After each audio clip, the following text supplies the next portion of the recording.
sharing with you our trip to Tokyo. Obviously, hindi mawawala ang Ichiran pagka nag-Japan ka.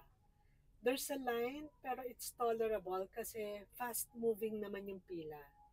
And then, we also availed of the Klook package of the Tokyo Skytree with Team Lab Planets. Team Lab Planets, maganda siya kasi meron dum actually from the start pa lang, nakapaa ka na.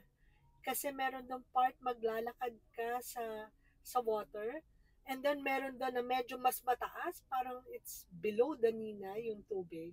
It's a nice experience. Tapos the Team Lab Planets is very Instagrammable, 'di ba? Masaya siya. We also went to the Tsukiji Outer Market. Medyo pang-turista na talaga. Even the price is pang-turista na. Mahal na siya. And syempre nasa Japan ka eh, parang feeling namin, kahit saan ka magpunta, they will serve you a nice mga sashimi eh.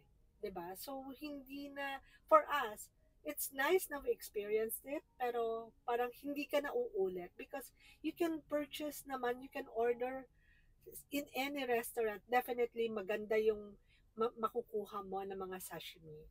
'Di ba? And then, of course, we also went to the Gundam. Papapicture ang asawa ko para sa kanya. We ate at the food court. There's a good curry place. Ang name ng ng store is Amara. Then we saw a Pop Mart na vending machine. I went alone to Disney store kasi naghiwalay kami ng husband ko sa ikot. Nag-Disney store ako. And then this one is the buffet sa hotel. We availed of the breakfast